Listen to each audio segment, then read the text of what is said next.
Question number 2 है। दो वर्तों की त्रिज्या दी गई है जिनका मान एक का मान है 8 सेंटीमीटर और दूसरे का मान है 6 सेंटीमीटर। तो अपन को उस वर्त की त्रिज्या ज्ञात करनी है जिसका क्षेत्रफल इन दोनों वर्तों के क्षेत्रफल के योग के बराबर होगा। यानी 8 सेंटीमीटर त्रिज्या वाले वर्त का क्षेत्रफल और 6 सेंटीमीटर त्रिज्या वाले वर्त के क्षेत्रफल, दोनों क्षेत्रफलों का योग करेंगे तो उससे अपन के पास एक तीसरा वर्त बन जाएगा। उससे अपन को मान ज्ञात करना है। ठीक है, क्वेश्चन में अपन को दिया गया है, आंसर नंबर 2 लेते हैं। अपन क्वेश्चन में दिया गया है कि R1 यानी दो त्रिज्या दी गई है, एक का मान 8 सेंटीमीटर, दूसरे का मान 6 सेंटीमीटर। तो पहले को मान लेते हैं R1, तो R1 बराबर है, यानी माना पहले वर्त की त्रिज्या किसका मान लिया R1, तो पहले वर्त की त्रिज्या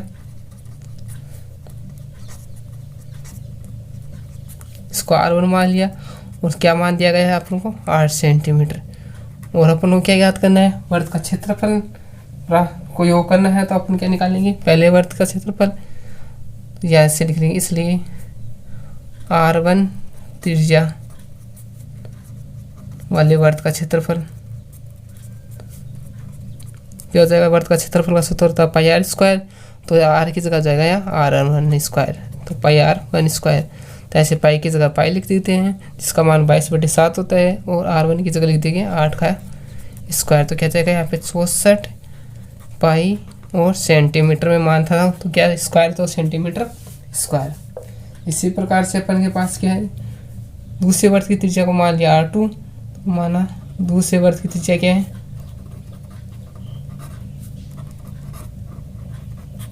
R2, जिसका मान कितना अपने पास 6 सेंटीमीटर। तो इसलिए 6 सेंटीमीटर त्रिज्या वाले वर्त का क्षेत्रफल क्या हो जाएगा वो देखते हैं। इसलिए R2 त्रिज्या वाले वर्त का क्षेत्रफल, वर्त का क्षेत्रफल का वो फॉर्मूला होता है पाई आर स्क्वायर, और R की जगह लिख दिया R2 का स्क्वायर, तो यहाँ पे पाई R2 का स्क्वायर। तो पाई की जगह पाई और R2 की जगह लिख देंगे 6, यानी 6 का स्क्वायर बराबर कितना हो जाएगा 36 पाई, और सेंटीमीटर में मान था तो सेंटीमीटर स्क्वायर। इतना अपन को क्वेश्चन में दिया गया है। और क्वेश्चन में साथ में क्या दिया गया है, तीसरा वर्त बनाना है जिसका मान क्या होगा, दोनों वर्तों के क्षेत्रफल के योग के बराबर। तो प्रश्नानुसार लिख देंगे अपन, प्रश्नानुसार क्या हो जाएगा मान कि तीसरा वर्त लेना है जिसका क्षेत्रफल क्या है 6 सेंटीमीटर त्रिज्या वाले वर्त प्लस 8 सेंटीमीटर त्रिज्या वाले वर्त के क्षेत्रफल के योग के बराबर। तो प्रश्नानुसार लिख देंगे, तीसरे वर्त त्रिज्या को अपन क्या मान लेते हैं R3 मान लेते हैं, का क्षेत्रफल क्या आ जाएगा R1 त्रिज्या वाले वर्त का क्षेत्रफल प्लस R2 त्रिज्या वाले वर्त का क्षेत्रफल, यानी R1 त्रिज्या वाले वर्त का क्षेत्रफल प्लस R2 त्रिज्या वाले वर्त का क्षेत्रफल। ये अपन को क्वेश्चन में दिया गया। ठीक है, तो ऐसे मान क्या जाएगा, R1 त्रिज्या वाले वर्त का क्षेत्रफल अपन के पास क्या है 64 पाई, और R2 त्रिज्या वाले का कितना मान है 36 पाई। तो जो कितना जगह यहाँ पे 100 पाई, और मान किस में था सेंटीमीटर में, तो सेंटीमीटर स्क्वायर। इसके बाद अपन को क्या याद करना है, क्वेश्चन में R3 त्रिज्या का मान ज्ञात करना है। तो अपन यहाँ से क्या लिख सकते हैं कि देखो यहाँ पे त्रिज्या क्या है R3, तो तीसरे वर्त का क्षेत्रफल का सूत्र क्या लिखेंगे यहाँ से, यहाँ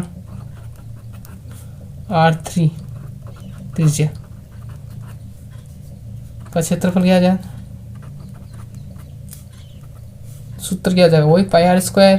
तो पाई आर की जगह क्या जगह R3 का स्क्वायर। अपन को R3 का मान ज्ञात करना है, तो यहाँ से अपन मान निकालते हैं। तो इसका मान क्या है, तीसरे वर्त के क्षेत्रफल का मान क्या है अपन के पास, समीकरण 3 आ गया है, ये वाला मान आ गया समीकरण, तो लिख देते हैं इसको समीकरण 1। ठीक है, तो समीकरण 3 से क्या आ गया, R3 त्रिज्या वाले वर्त का क्षेत्रफल क्या हो गया अपने पास 100 पाई सेंटीमीटर स्क्वायर। तो यहाँ पे लिख देते हैं 100 पाई, यहाँ पे क्या है पाई R3 का स्क्वायर। तो पाई से पाई हो जाएगा यहाँ पे कैंसिल। तो अपन के पास क्या बचा R3 स्क्वायर का मान, R3 स्क्वायर बराबर क्या आ जाएगा यहाँ से R3 स्क्वायर बराबर आ गया 100। तो ऐसे R3 बराबर क्या हो जाएगा 100 का वर्गमूल, जिसका मान क्या होता है 10 सेंटीमीटर। यानी अपने पास तीसरे वर्त की त्रिज्या का मान क्या गया 10 सेंटीमीटर। ये अपन को सोल्व करना था।